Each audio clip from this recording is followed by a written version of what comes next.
Oh, happy Tuesday. Happy Tuesday. Happy Tuesday, everyone. My name is Justin Moore, founder of Creator Wizard, where I teach you how to find and negotiate your dream sponsorships. Welcome back to the live stream. We are live across YouTube, X, LinkedIn, Twitter. Wait, I said X, TikTok, Instagram, you name it. We're live across all those platforms. And you guys know every week I show up to answer your questions around brand deals, sponsorships, partnerships, negotiation strategy, you name it. Let me know where you're tuning in from in the chat. We've got James Cody Larson tuning in on TikTok. We've got Kanishka. We've got the Hustling Mama, Rosie, tuning in on Instagram. What's going on, Rosie? We got Corey in the kitchen. The 50s Fight Club. Wow, what a username. Good to see you here on Instagram. We've got Bianca from my team tuning in. What's going on, Bianca? Yeah, so today we've got a nice, fun, little controversial topic, maybe, or kind of a behind the scenes topic. So today we're going to be talking about brands' secret fears when hiring influencers. So as you know, I ran an influencer marketing agency for many years. And so I learned a lot. I learned a lot over that process of things that I didn't really quite appreciate. Just from being kind of a normal creator, normal influencer, because my wife and I started, she started her first YouTube channel in 2009. So we've been doing it a really long time, and I didn't start the agency until 2015. So we were doing it for 6 years, kind of on our own, doing lots of deals. And I really thought I knew a lot about the partnership process, but boy, oh boy, did I learn a lot when I started the agency. So I wanted to talk about that today. We've got More Than the Vine tuning in from Portland, Oregon. We've got Drea's Curious Cuisine tuning in from England. Good to see you here. We've got Fig's Wife for Life, Muriel 381 tuning in on TikTok. We've got Nikki Posley tuning in on Instagram. We've got Cast Ahead. What's up, man? That's I think that's Chris, right? Good to see you here, man. Yeah, we've got the In Between tuning in on YouTube. Angry Owl Outdoors. Josiah East. What's going on, Josiah? Good to see you here. Another alumni of Brand Deal Wizard. Good to see you, man. We've got Haley's Kitchen tuning in. Good to see. Oh, from Minnesota. My mom lives in Minnesota. Awesome.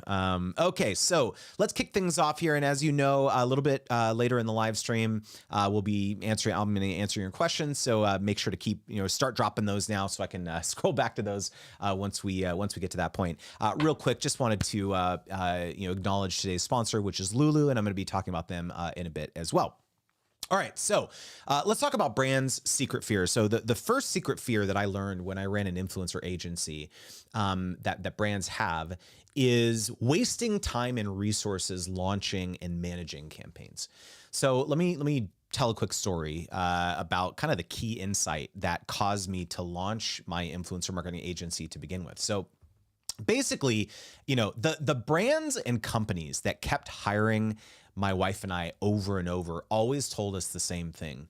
They basically said, we love working with you because it's seamless. You always deliver stuff on time. We rarely need revisions on what you deliver, and you're polite. Those were basically kind of the three main takeaways of like what everyone would tell us. And so my simple idea was like, okay, could I package up that service and help brands execute larger campaigns with other creators? That was the business idea, right? Not very complicated, right? And basically, I tested out this hypothesis, and after April finished up a brand partnership, which was facilitated by an agency, I emailed them and I said, "Hey, this was such a great campaign. Are you looking for additional family-friendly folks to partner with? Because we have a bunch of friends who are just like us, and I can help you collaborate with them as well."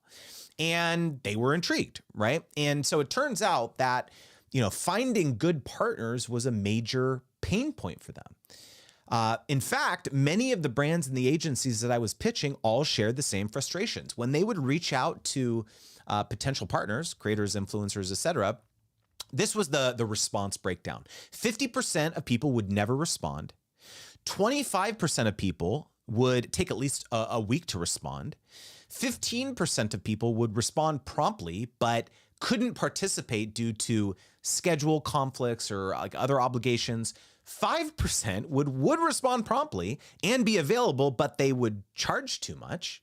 And then the remaining 5% would respond promptly as well and be available and within budget. So that just that 5% of the 100% of people that they reached out to. And plus, when they were able to forge partnerships, the vast majority of folks were unprofessional, slow to respond, and delivered subpar work. And so brands found themselves in this kind of vicious cycle of spending a ton of time and resources, employees, not to mention that they may not even have anyone on their team who really understands what it takes to stand up a comprehensive influencer marketing strategy from the ground up, right? A lot of people think like, oh, influencer marketing, how difficult can it be? But you have to understand a lot of the dynamics that play internally at companies, right?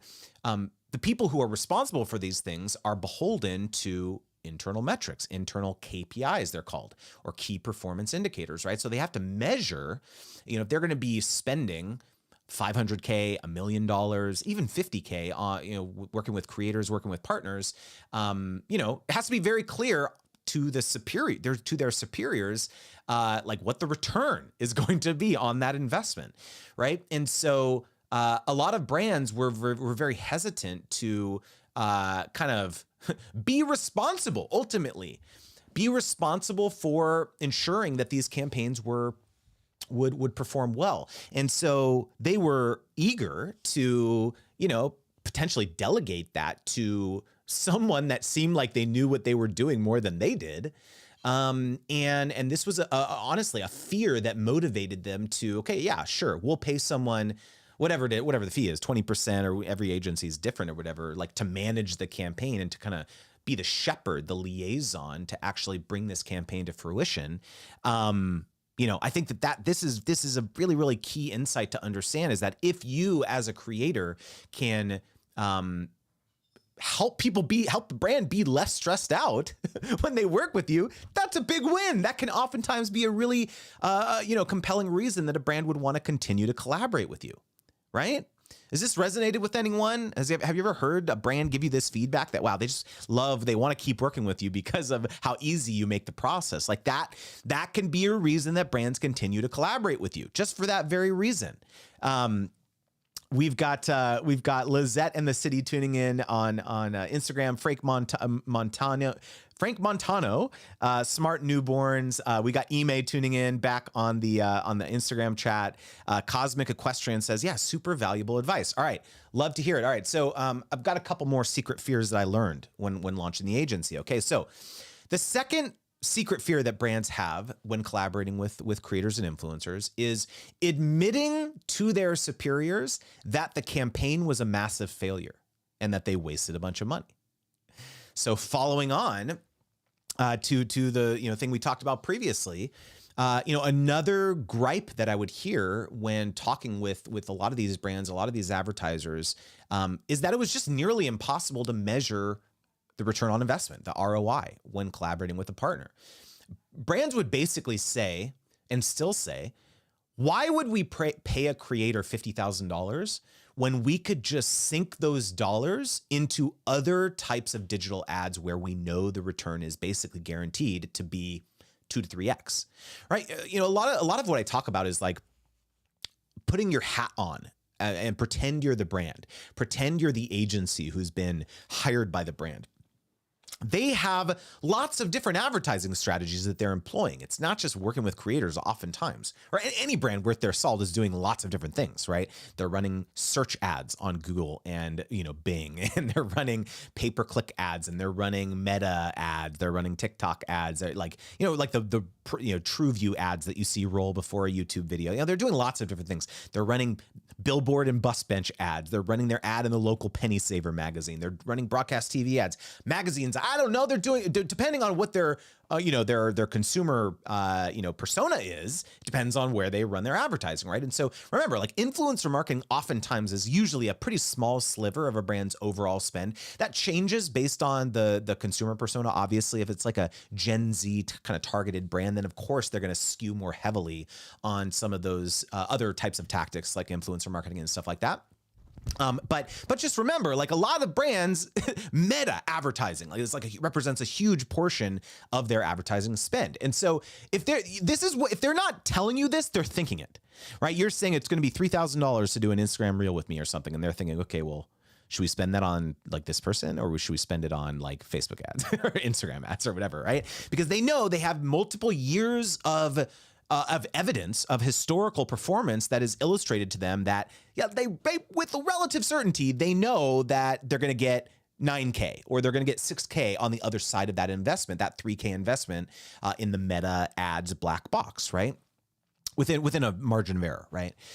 And so like, just remember, when you're negotiating with a brand, this is a fear. This is absolutely a fear that they're thinking. It's like, wow, if we pay this creator $3,000, what if we get 0 sales? Or what if like no one watches this or whatever? Now I have to go to my boss and tell them, hey, I know I was the person responsible for saying, hey, we should hire this creator, and it actually failed. Remember, these are real people who have their own professional aspirations. Maybe they want to get promoted. Maybe they want to get a raise. And maybe it's the lackluster performance of the campaign with you that actually prevents that from happening in their personal life.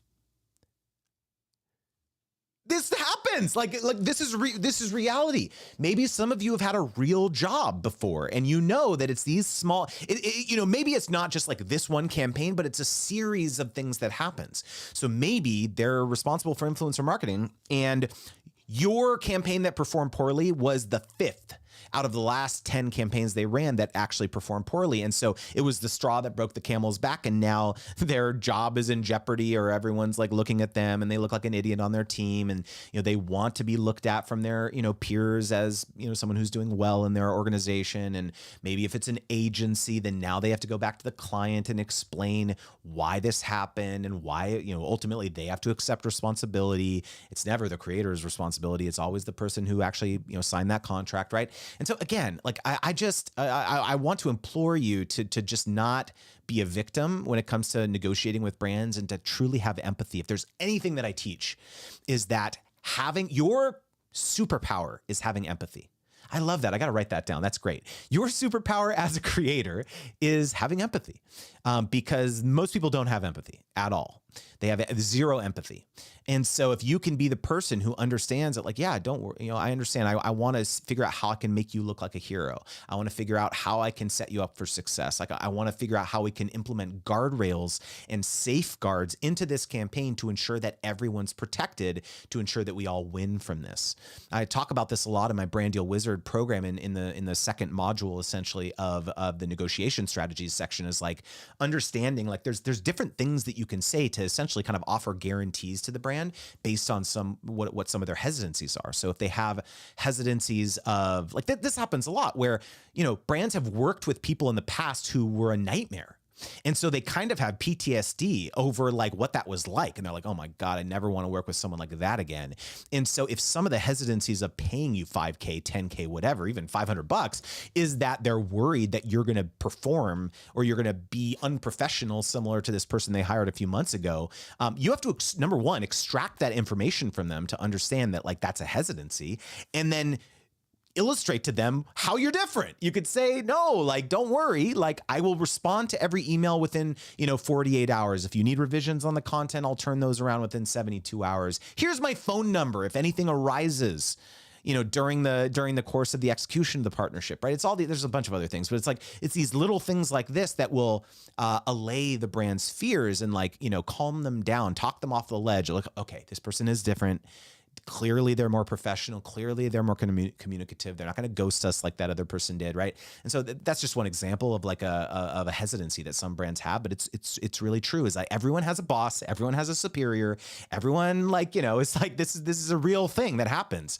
And holy cow, I just looked at the number of people that we have on the stream today. What is going on here? This is the most I've ever had on the stream today. What is going on here? Did someone share this stream that I don't know about? Like, please drop it in the chat where you found this stream from, because yeah, this is a brand new, this is a record for the weekly live stream here at Creator Wizard here. Boom. Hold on. I think we have a win up here from A Country Life. A Country Life. Oh, didn't we do a one-on-one coaching call maybe like a year ago? You referred a bunch of people to my newsletter and you unlocked that perk. I'm pretty sure I recognize your username. A Country Life said, "Hi Justin, I've been so busy filming for brands that I've missed your last 3 lives. Not a bad problem to have, right? I just signed with a brand for $1,700 for one video. Now I am working on my pitch for a monthly video with this brand. Your info has been hugely helpful to me." Holy cow, A Country Life. Let's get some claps in the chat. Come on, we're gonna hype up A Country Life here. I'm gonna I swear, is your name Jennifer? I for some reason, I remember that your name is Jennifer from our one-on-one, but if that's not correct, I apologize, but I feel like your name is Jennifer. Anyways, congratulations, super proud of you. That is huge. But yeah, like guys, this absolutely happens. The In-Between said, I invited some friends, Justin. Well, it was you then, the In-Between. Let me know your name. I really appreciate that. That really means a lot to me. Corey in the kitchen says, get it. Yes, we all got some golf claps going on. Frank Montano says, you're doing great, Justin. Appreciate you, man. I appreciate you very much. Yes, you know that this is the time. This is the time. Yes, Jennifer. See, I knew it. I remembered your name. Awesome. Yeah, this is the time. By the way, consider this your safe space on Tuesdays, 12 p.m. Pacific, 3 p.m. Eastern. If you have achieved something that you're proud of this week, whether it's a financial win, whether it's some other win in your creator business, and you just don't quite feel right flexing publicly about that, here is the place to do it, because this is a community of people who all root for each other. You'll see it. Everyone in here is rooting for each other. We're not competitors. I like to call ourselves, we're kind of like niche neighbors. That's a term that my friend Shelly coined that always stuck with me. And so if there's anything that you want to celebrate today, please drop it in the chat, because I want to celebrate right alongside you, okay? We've got Jasmine Travels tuning in on Instagram. Good to see you here. And our Flow, Cheryl, what's going on, Cheryl? Good to see you here. All right, so I have one more secret fear that I want to talk about before we dive into the Q&A. Okay, so the third secret fear that brands have when they hire or collaborate with a creator is hiring someone with a controversial past, or someone that becomes the subject of a media firestorm. So, in the beginning, when I was launching the agencies, brands did not have very sophisticated vetting capabilities, which meant that there was basically little to no investigation to ensure that their partners had skeleton-free digital closets, basically, right? And so imagine the brand's surprise when a partner's random followers would discover something horribly racist or bigoted that the partner posted on MySpace when they were 13 or something, right? And so the brand's social media posts and their customer support lines would be flooded with vitriol. They would say, how dare you partner with this person? Everyone boycott brand X, right? You may have seen this happen before, right? And so that's one thing. Then came the brand safety crises. I don't know if you remember this, but in 2017, there were several high-profile advertisers that basically discovered that their ads were being run next to hateful content. And as big, safe brands love to do, they freaked out and pulled their advertising spend from the offending platforms. And it was later dubbed the adpocalypse. Anyone remember this? That this happened? This is like a big deal, especially on YouTube back then. And so, brands now have a little bit more tooling to determine, how safe someone is when they collaborate with them. But just know, this is something that brands are terrified of. And so I think a lot of people don't realize that a lot of tire kicking is happening before brands ultimately decide to reach out to you and sign a deal with you. So yeah, they may decide that they want to run a YouTube campaign or work with you with your newsletter or your podcast or TikTok, whatever.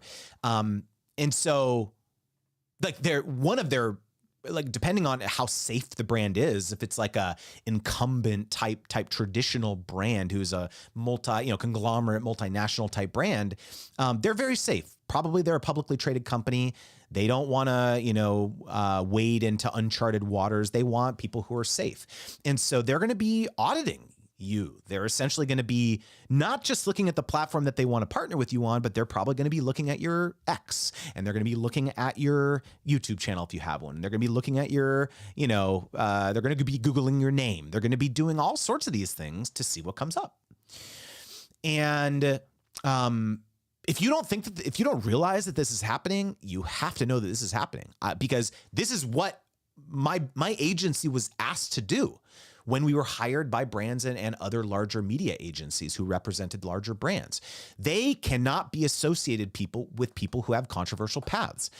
And so, if you keep your image kind of squeaky clean on your primary social platforms, let's say Instagram, TikTok, YouTube, etc., but you are kind of unhinged on X, you might want to think twice about that. What I am not saying, though, is that you need to self-sanitize. I'm not saying you can't talk about social issues. I'm not saying you can't talk about things that mean a lot to you, or that may be somewhat controversial. What I am saying, though, is there is a difference between that and having YouTube thumbnails where you are, getting drunk with your buddies in Vegas at a bachelor party or something. Legit, there was brands that would simply be, we would propose like certain YouTubers, for example, for campaigns, and they would simply land on that creator's YouTube channel and be turned off simply by the thumbnails. They didn't even watch the videos. They would say, oh no, this just, I don't know, based on the visual kind of way in which they're presenting themselves, I don't think it's going to be a good fit for our brand. Right. So, and again, every brand is kind of different, with respect to their comfort level here, but you absolutely have to know that this is happening. Okay. And so you have to make your own judgment call based on, in fact, I was on the Think Media podcast recently, and we talked about this very thing. Sean Cannell was asking about this, is like, how do you balance this, right? Because it's like, you want to be a creator, you want to talk about things that matter to you, but by the same vein, you have to understand, like, brands are doing this, like a lot of brands are nervous about this type of thing. And we got into the subject of like, there are actually brands who have chosen to pick a side, basically. Whatever the side is, they have decided, like, Black Rifle Coffee Company, for example, right? Like, they have chosen, squarely to go after kind of a conservative audience, right? And so a lot of the people that they partner with, from podcasts to, influencers on the internet, tend to be from that kind of vein, right? And then maybe you have the other vein of it, which is, I don't know, maybe like Patagonia or something. I don't know. People who drive Subarus and people who live in the Pacific Northwest or whatever. I know one of you is in Portland right now, but it's like, right, you get it. Like brands have sometimes their own ethos and their own mission and values that align with a certain type of consumer. And so maybe that's the only type of brands that you want to partner with. And if that's the case, then yeah, that's fine. So ensuring that your holistic brand persona aligns with the types of brands that you want to attract, in addition to the type of audience that you want to attract, that makes a lot of sense. And so the point of this whole like line of discussion is that you have to be mindful. You have to think about this stuff, not only who you want to attract from an audience growth perspective, but the types of brands that you want to attract.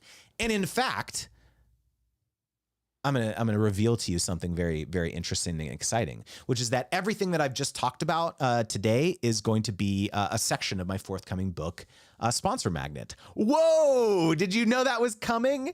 Right? You didn't know. This is I put a tweet out the other day. I'm gonna silence my alarm real quick because I always have an alarm to remind me to talk about the sponsor. The surprising thing is that writing my book has made me so much more articulate on these live streams and in podcasts that I do. And it's just like, I can't remember where I read this quote, but it's like writing equals clear thinking, basically. And so the more I write, the more I kind of, think through, like I attack sponsorships from like every single angle, the more interesting insights that are generated. Yeah, so I'm really excited. It's a perfect opportunity to talk about today's sponsor. Didn't I silence that? Didn't I silence that, guys? I guess I didn't. It's a perfect opportunity to talk about today's sponsor, which is Lulu. Lulu has been a longtime sponsor of our business here at Creator Wizard, and I could not be more appreciative of their support. And I want to like quickly talk about a few things. So first of all, if I like look a year into the future or 2 years or even 5-10 years into the future, one of the things I'm most excited about, having that book published is, being introduced as the author of Sponsor Magnet. Because I really do feel, especially if you are someone who is an educator or a subject matter authority on the internet, having written the book on that thing, I feel affords a different level of credibility to that person. And that's one of the reasons why I pursued, the path of writing a book. And it's like writing a book in today's like TikTok era, like really do people still read books, or, do people still have like long attention spans to like actually read books? And the answer is like 100% yes.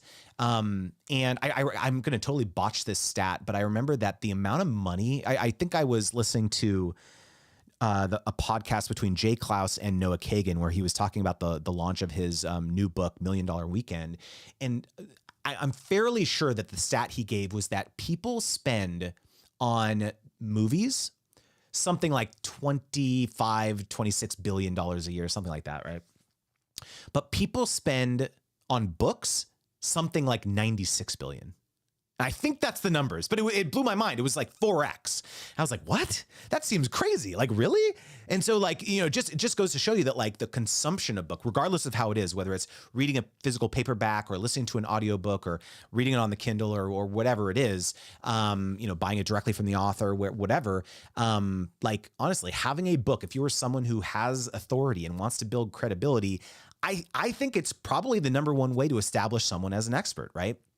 And so with Lulu, basically creating a book is easy and free. Not only is it all within your control, but it's a great way to earn extra income. I'm going to share my screen here because I wanted to show you a bit more about Lulu. I do have a link if you want to check out Lulu in the description box of this video. But you can see here, you can grow your reach, your revenue, your credibility with a book. And they have a landing page here where you can learn a lot more about, whether writing a book would be good for you. They talk a lot about like, regardless of what type of creator you are, whether it's a YouTuber, a podcaster, a blogger, a course creator, whatever, there's ways in which you can kind of repurpose your content, take the transcripts of your videos, take the transcripts of your podcast episodes, transcripts of your courses, etc., and pretty easily turn those into chapters of a book, which is, by the way, something that I'm doing too. I'm taking a lot of the material that I've used in my courses, that I've used in my YouTube videos, that I've used in my live streams, used in my articles that I've written, and I'm obviously I'm adding more to that. But it's a pretty interesting idea to like, okay, maybe I don't need to start from like ground zero, and I can actually repurpose a lot of what I've already done, and pretty easily, put together a book. And so, a book, I think, will take you to wherever you want to go, like faster, right? It kind of legitimizes you in your field. And so with Lulu, you can sell your books directly to your audience without, by the way, any trips to the post office, right? There's actually like an e-commerce integration that combines the ease of print on demand with the benefits of direct sales. And the best part is that who is buying your book, right? This is crazy. Who is buying your book. Like if I think about, one of the things that I'm being very cognizant of is that, when I come out with my book, Sponsor Magnet, I'm absolutely going to be, take it seriously of like, okay, how can I get people onto my newsletter, onto my email list so that I can continue serving them beyond this book. So, thinking about, the types of bonuses that I'm going to be providing. Tell people that I have a newsletter where I send you paid sponsorship opportunities every single week for free. Yeah, you better believe I'm going to tell people about that in my book. By the way, it's creatorwizard.com/join if you want to join the free newsletter, right? You like that plug? Right. So anyway, I'm very, very excited. Like my entire focus right now has been on the book for the last several months. And I've been consuming so much about how do I do this right? how do I do this right?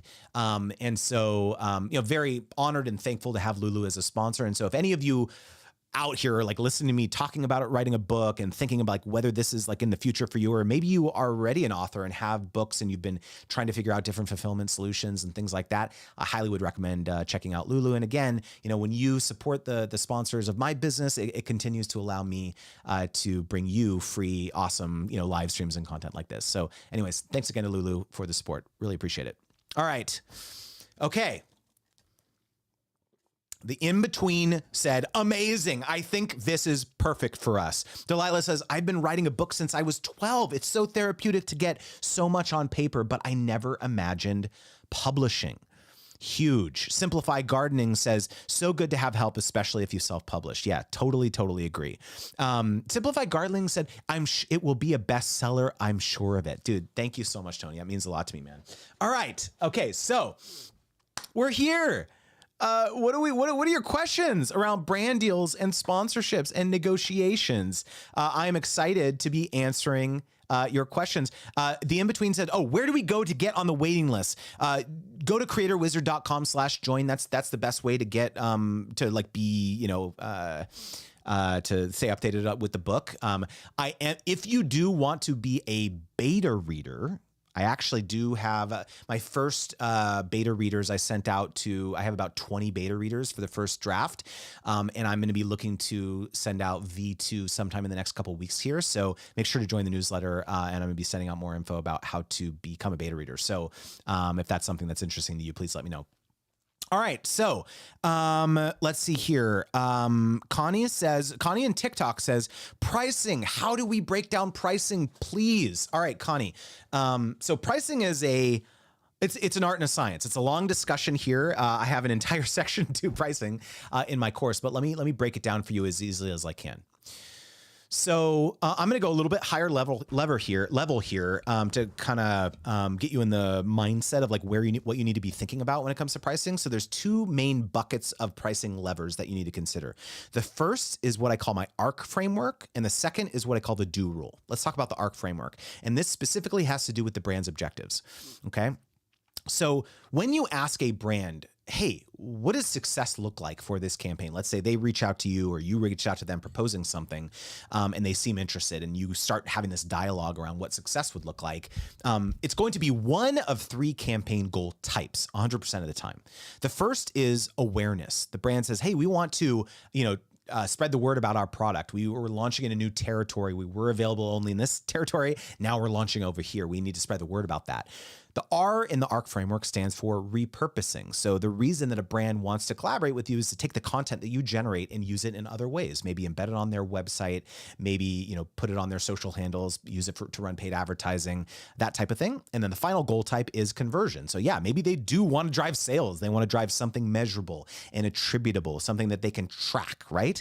And so, app signups, software trials, this type of thing. And so the reason that you need to ascertain what the brand's goal is when they, collaborate with you or with any creators, basically, is that your pricing should change based on what their objectives are. So that's the first bucket here is like, you have to understand the goal. And if you don't, you cannot provide adequate pricing to them, right? The second bucket is the DUE rule, the DUE rule. And this has to do with the deliverables, the usage rights, and the exclusivity. So with the deliverables, you have to understand, what does the brand actually want you to do? Like, is it going to be published on your, YouTube channel? If so, is it going to be a dedicated video or an integrated video? Is it going to be on your newsletter? If so, is it going to be the primary ad slot or the secondary ad slot if you have one? If it's on a, TikTok, is it going to be, you have to know exactly what they want you to do and what the quantity is, because that's going to require different levels of work and effort, right? The U in the DUE rule is the usage rights. We're talking about organic usage rights and paid usage rights, right? Which are different things. Does the brand want to actually put additional dollars behind the content to reach people that don't follow you in addition to the people that do? That's something that you need to charge an incremental amount for. I actually just posted an Instagram and a TikTok video about how much to charge for licensing and amplifying, boosting, whitelisting, or allow listing your content. So if you want to know more about actually kind of the formula of like how much you would charge for paid licensing and stuff like that, make sure to go watch that video. But like this is, and you need to know like for how long do they want to do this, right? And so the final, the E in the do rule is exclusivity. Is the brand saying, hey, you can't partner with any of our competitors for a certain duration? That can be a challenge, right? Because what happens if one of their competitors approaches you in 6 months or 9 months or something, and you have a year of exclusivity, and you can't do that deal, right? So that represents direct dollars that you have removed from your pocket because you agreed to this exclusivity, perhaps without realizing it. I've shared this anecdote before that I coached a creator who early on, before we started working together, she agreed to 5 years of exclusivity for a free mattress. 5 years of exclusivity for a free mattress. Do you think that that's a fair deal? Probably not, right? And so the reason that I have these frameworks to think about pricing is that I'm encouraging you to pause as a creator and realize that if you've ever listened to advice where everything boils down to a simple formula, like, oh, take this much percentage of your following and times it by your engagement rate and blah, blah, blah, blah, blah. It's total BS, total hogwash. If you are only pricing yourself in a vacuum and you have a rate card or a standard pricing sheet, you are completely missing the other side of it, which is what the brand is trying to accomplish. Because if you can help the brand understand that, hey, I can actually help you accomplish this big objective that you have within your organization that you've, by the way, allocated budget for, they may be willing to pay you 10x the amount. Your pricing has to change based on what the brand's objectives are. And so if you're the type of person who'd be like, Justin, stop talking. I just want a simple formula. Fine, like stop watching the live stream. This is not for you, right? But if you're sitting here thinking like, oh, okay, yeah, I'm listening up. This is resonating. This is the way. By the way, this is the way in which you can make 10 times the amount of money without 10 times the amount of work. No, it's not just about like, oh, the only way I can make 10 times the amount of money is if I make 10 times the amount of videos or 10 times the amount of newsletter blasts or podcast ad reads. No. It's total hogwash. That's the quickest path to becoming commoditized. It's your job to help draw the line for the brand between, hey, I saw that you're trying to do this thing over here. I can help you accomplish that over here. Yeah, it's going to be 10x the investment of what you're paying all these other people here who have, by the way, similar followings or similar viewership as me. Right? Your whole goal is helping them understand how you're different than those other people here. Right? You're not just a creator. You're a consultant. You can help brands accomplish these much more ambitious things than they've ever really realized. But it takes educating yourself. Okay? All right. Is this helpful, Connie? I hope it's helpful. Connie in the chat says, how do you negotiate TikTok shop collabs? They seem to only want to do gifted collaborations. Okay. So, there's 2 comments I have here. I will absolutely acknowledge there is a lot of brands out there who look at working with creators purely from a bottom of funnel perspective, the lowest you can possibly get, which is conversions, right? And in those scenarios, like TikTok Shop, it's usually only affiliate based, right? They're saying, hey, go out there and talk about us, sing us from the rooftops, and we'll compensate you 12% or something like that if you drive sales. Talk about an ideal scenario for them, right? They have to outlay no marketing capital whatsoever, and they have an army of people out there talking about them. Do you know what you are doing in that scenario? You are trivializing not only the influence that you've built up with your platform, but you're trivializing the effort required to actually create the content. That should not be worth zero. And so, yes, there are certain platforms and there are certain content formats and there are certain ambassadorship type, TikTok Shop, for example. There's certain types of programs out there that are going to trivialize where the chief, types of opportunities that seem available on those platforms are affiliate only type things. And so, yeah, your goal should be to probably not do those because you're trivializing what it actually, takes to actually, to create the content required to generate that revenue. What I am not saying is that affiliate marketing should not play any role in your business. I have a, pretty robust affiliate marketing marketing component of my business, but it's not the only component, right? And, in those scenarios where you're trying to educate a brand about why there actually should probably be some sort of flat upfront compensation here, there's other pricing models you can entertain. For example, a hybrid pricing model, right? Where there is what I call kind of a base compensation component plus some sort of kicker on the back end. So maybe it's $1,000 to actually create the content, and then 30% recurring commission of anyone that signs up or purchases the product or whatever it is, right? And so you have to, I got into this with a sponsor recently where they were, saying, oh, we really want to test out affiliate channel as part of, a partnership together. And I said, look, if we were only doing an affiliate only, if we were doing an affiliate only type partnership, the types of tactics that I'm going to employ to promote your brand is going to be totally different. If it's an affiliate only partnership, that is going to be a long tail evergreen type promotional strategy for me, meaning that I'm probably going to put your brand in the bottom of my YouTube description boxes, right? Or maybe in the partners section of my private community. And that's something that people can go and they can refer to if they're ever interested in the types of partners that I work with. Sure, I'll put that in there. But if you want a featured placement on my YouTube channel, or if you want a featured placement on my live stream, or if you want a featured placement in my newsletter, that is oftentimes going to be an awareness play. That is oftentimes going to require custom content. It's going to require thoughtfulness from me and my team to actually create bespoke assets that legitimize your brand. And I'm putting my stamp of approval on your brand. That is going to require an upfront investment. An affiliate investment is not going to cut it. Is this making sense? Is this resonating? Can I get some snaps in the chat here? Like we're at a poetry slam or something? Is this resonating with people? Is this making sense of how you can educate brands about this type of thing? Right? Okay. Connie says, this is amazing. I love to hear it. I love to hear it, Connie. Glad that it's becoming useful. All right.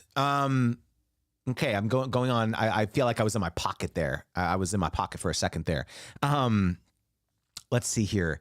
I feel like I missed some thing. Okay. Okay. Cosmic Equestrian has a great question here. I love this one. I'm having troubles finding brands that align with my niche. I feel like it's almost too small. I make realistic role play videos on a game called Star Stable. Any advice? All right. So you're a gaming creator, you make content about a very specific game. The advice that I typically give to creators in your situation, Cosmic Equestrian, is your number one task should be learning more detail about your audience, learning psychographic texture about the types of people that watch your content, the types of people that consume what you're creating and putting out into the universe. It's one thing to know the demographics. You can look at your YouTube channel, you can look at the analytics, you can look at the ages, the genders, the geographic breakdowns. That helps. Obviously, a lot of brands will want to know that to ensure that they're selling their product or their product is available in the territories that that your audience is in. But more deeply than that, it's about what types of jobs do they have? What's their relationship status? Do they have kids? What's keeping them up at night? How are they consuming your content? Is it real quickly for 2 minutes in line at Starbucks? Or are they sitting down every Sunday and consuming your last, catching up on your last 4 videos? What brands and products and services and maybe other video games are they using and loving right now? Right? What things are keeping them up at night? Question is I believe one of the most interesting things. Well, obviously the brands and products and services and video games you're using and loving right now is like very on the nose. You can use that as like a targeted list of brands to reach out to, because remember, like now the pitch becomes like not just I love your brand or your video game. It's like, oh, actually this big, 50% of my audience says that they love your brand and would love to like learn more about your product or whatever. Like that, the pitch becomes so much easier in that situation, right? But the what's keeping you up at night type thing allows you to realize like, wow, I didn't realize, for example, I'm just like totally throwing this out there. I don't even know the rough ages of the people that, play the game that you play, but let's just say it's like high schoolers. I don't know, people who are in, 13 to 17 years old. I would imagine that productivity, study tips, college prep, those are the types of things that are chiefly on the mind of a lot of those types of people. Or maybe there's other things like fantasy literature, other types of video games, things like that. These are the things that like people of those ages are thinking about. Those are speculations though. Don't take it my word for it. Like you have to ask your audience, right? Because then now it becomes this exercise of thinking, okay, like I didn't realize I had this segment or this cohort of my audience, this cohort of my viewership that has that job or has that problem or has that thing that they're really trying, that this big aspiration, this big goal in their life. I didn't realize that. Wow, I can think of this really interesting brand or this service or this product over here that I think they would probably love to hear about because of that. And so now it takes you actually proactively reaching out to the brand and saying, hey, this may not have ever been a type of audience or a consumer that you may have ever targeted before, but I actually think this is a really interesting fit for your brand. I have a quick anecdote here. There's a YouTuber by the name Christian Taylor. His channel is called Crailer Made. It kind of tech security type content. And he was in my pitch challenge, my 7-day pitch challenge that I ran last month. And we talked about this activity about doing psychographic research and surveys and things like this. And he was fascinated by it. And so he put up a poll on his YouTube community tab and asked, some of these types of questions. And one thing that he learned was that 70% of his audience is interested in home security. Home security. He's like a tech focused channel, right?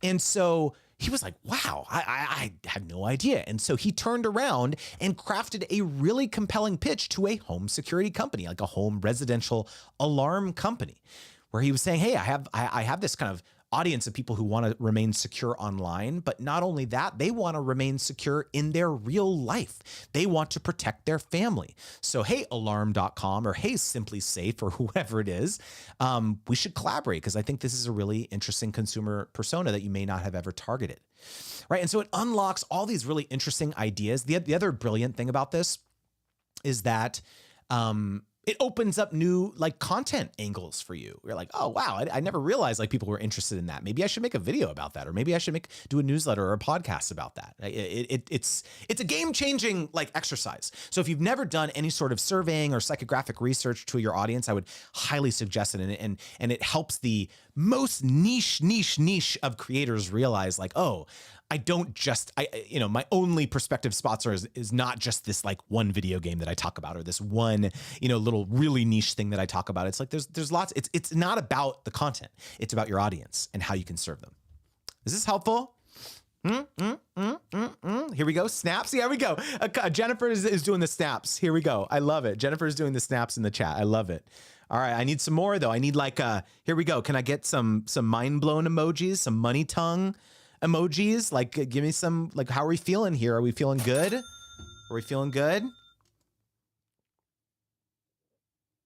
Okay, more than the Vine said snaps. Love to hear it here. Frank Montano in the Instagram chat said, I just landed my first sponsor on a professional paint team. It's given me some motivation to partner with brands I already support. Any advice for someone having trouble with getting responses? Well, first of all, it's time to give Frank his flowers in the chat for getting his first sponsorship here.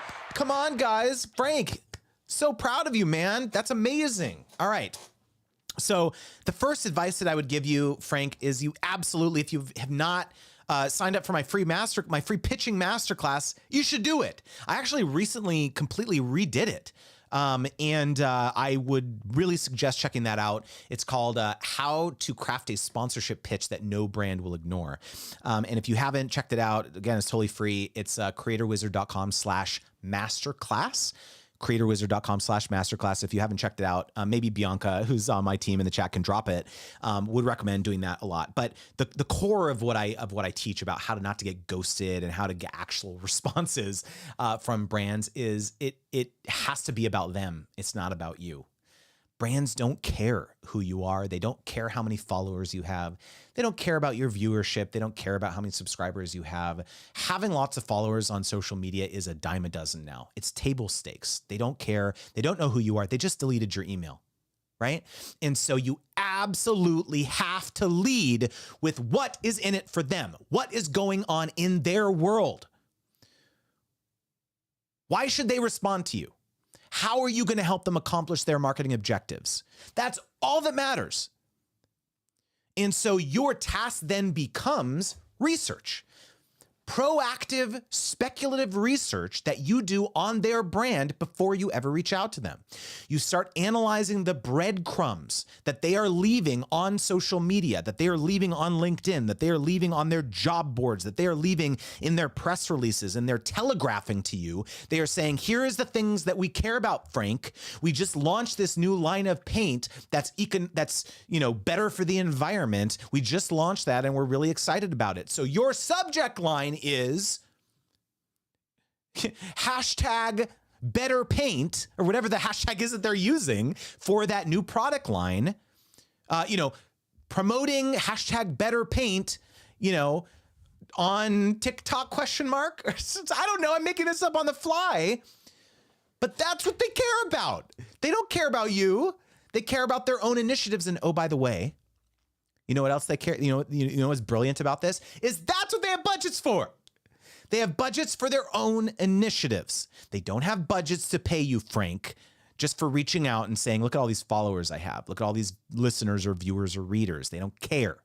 They care about themselves and their own initiatives. This is a very callous way to look at partnerships. Hold on, I need to pause here. I have 100 concurrent viewers on my YouTube stream. That is the most I've ever had by far. Like, what is life? Can we what? And so what are we at like right now across everything? I mean, like, this is wild. I have different counts on like Instagram and TikTok too, but like, wow, guys, I'm humbled. Thank you. This is like crazy. Sorry, I looked at the number. I was like, what? That's the most I've ever had by far. This is wild. What was I even talking about? Frank, yeah, they don't have money for you, Frank. They have money for people who will help them accomplish their initiatives. So if your job is to basically say, hey, I can help you spread awareness about hashtag better paint, or I can sell more freaking gallons of paint. I don't know, whatever their objective is, don't assume it's just selling paint. Maybe it's spreading awareness. And so your goal is saying that, hey, I can help you do that. So let me help you part with 20K of that hashtag better paint awareness marketing budget. And I will talk about you in the following ways. Boom, boom, boom, boom, boom, boom, boom, boom, boom. And so now this brand is being like, oh, okay, well, we were gonna do this other thing over here, but this seems like a better idea. Frank is exciting us here with this customized, bespoke proposal for how he can help us accomplish this marketing objective. So the big mindset unlock, I hope this allows for everyone listening, is that if you have a media kit, if you have a rate card that's very much me focused, here's the ways in which you can partner with me brand, package A, B, C, D, E, F, whatever, right? And here's the prices for each of these things: bronze, silver, gold, like blah, blah, blah, blah, blah. The brand's going to look at that and think, we don't want any of these things. It doesn't align with our objectives. So we're either not going to pick anything, or I guess we'll pick package one because that's the only way Frank says he can work with us. Stop doing that. Okay. Your goal with your media kit, if you have one, is context. It's not a proposal. It's not pricing. It's context.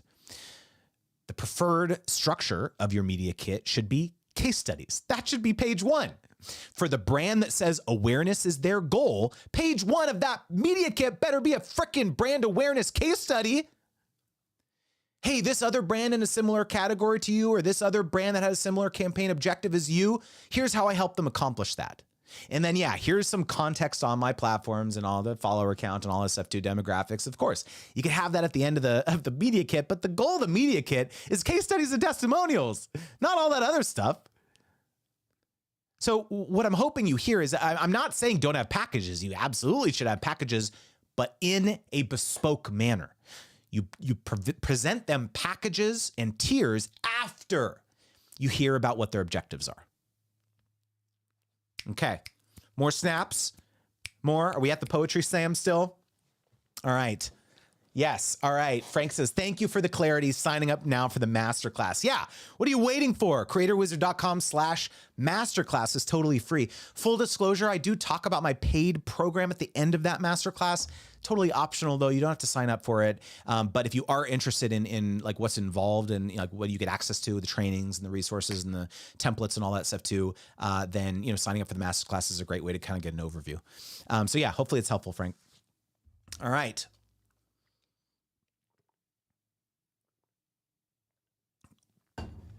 Connie in the TikTok chat says, "Oh, okay, then I did it good because I have a lot of case studies." Yeah, there's a big mistake that a lot of creators make when it comes to testimonials and cases and stuff like that. I see this a lot where I go to that part of their media kit, or I go to that section of their website or whatever, and it's just like a bunch of brand logos. It's like, here's all the partners I've worked with, right? And it's just like this litany of like social proof. And it's like on the surface, it's like, oh yeah, okay, that's kind of cool. But like as a brand, like, so remember I ran an agency, and so we would be doing this vetting. Like I would, my employees, or it was, me in the beginning, doing a lot of vetting. And it was just like seeing a brand logo gives me nothing. It gives me no context on like what the deal was like, what was the content created, what did that look like? And so what I would always recommend and always prefer would be to actually embed the content.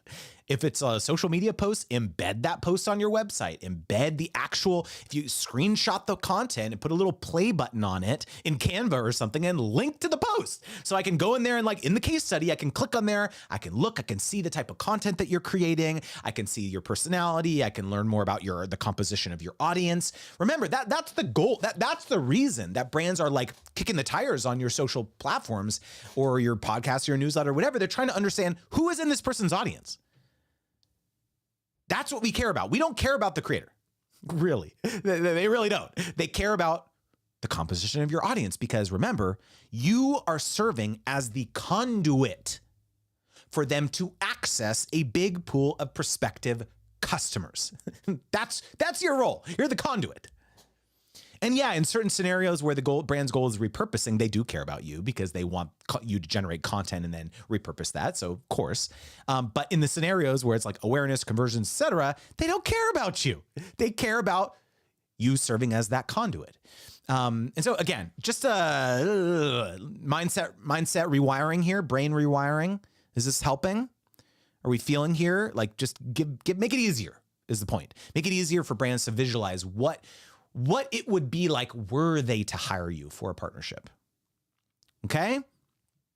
All right. What else? What other questions we got here? Man, we're coming down to it. I have a podcast like shortly after this that I have to record. So I'm trying not to become too hoarse. Let's see what other. Holy cow! Here, this is a new record. I gotta. I just keep screenshotting it because the number keeps going up in terms of the concurrent listeners. I feel so happy. Okay. We got a last question here from Jenny Lou Yoga. Thank you so much for picking this back up, Bianca. Hey, Justin, do we charge usage rights for content we create if brands are only sharing this content organically on their social platforms and their website? So there's two different ways to look at this, Jenny. So usually when a brand wants to, if the primary reason that they want to hire you is for repurposing, right? They will actually they don't really care that much about you posting it natively, and they just want to like embed it on their website or put it on their, social channels, et cetera. Then that's when I think of like licensing more, which is more like 15% of the overall deal size per 30-day period. So if they were going to, let's say, pay you 10K for 1K, whatever, let's say 10K for the deal, then that would be an incremental $1,500 a month for the licensing, right? However, usually what we will do is that if we are, the primary reason is more kind of an awareness type thing, and the brand kind of just wants to reshare it or repost it organically just to kind of, promote that they're doing this campaign with us, but it's primarily an awareness-based thing. We usually do not charge an incremental amount for organic repurposing. It's just like the term is going to be, let's say, 3 months, and the amount of money that they're going to be charging us or that they're going to be compensating us for that is going to be like baked in to, the ability to kind of repurpose it for 30 days or 60 days or whatever is kind of included as part of the content creation. Now, when it comes to paid usage, though, that's a difference, right? So if they do want to post it on their platforms, or they do want to, and put additional dollars behind it, that's when you start thinking about the licensing and the whitelisting and the amplification and all that stuff too. So I have a YouTube video on that if that's helpful. But this is just a personal preference. If we view it as like, one of the reasons that the brand oftentimes wants to like hire creators is because they're excited about the partnership, right? And so if simply like being able to like upload that content on their Instagram or something is like an exciting piece of this like campaign that they're running, like we don't find the need to like nickel and dime the brands for that type of thing. Again, organically, not necessarily for paid. So is that, hopefully that's helpful. I think that was kind of the question. Delilah says, you do a podcast, Justin? Yes, I do a podcast. It's called Creator Debates. We're in a hiatus. We're going to come back with season 3 of the podcast shortly, probably in the next month or two. Bianca's the champion of that, so I'm not sure exactly when we're going to come back. But yeah, it's a Creator Debates. The tagline is stupid arguments to help creators make smart decisions. It's a really fun podcast. We debate not just sponsorship stuff, but all sorts of different topics that affect creators. And so if that's interesting to you, it's both a video and an audio podcast. So if that's interesting, yeah, you should totally sign up for that. Come on. Where are you at, Delilah? I mean, actually, the podcast that I was saying that I'm about to record is I'm going to be on someone else's podcast, not my own. But I am going to start recording episodes for season 3 of Creator Debates. All right, y'all. Holy cow, we're at time. Again, I'd be remiss if I didn't thank today's sponsor, Lulu, once again for their support. If you do want to learn more about Lulu, make sure to click the link down below this video. And thank you, everyone, for showing up each and every week. I appreciate you. Always means a lot to me. And I hope you have a great rest of the week. And I'll see you next week. I'll see you on the flip side. Peace.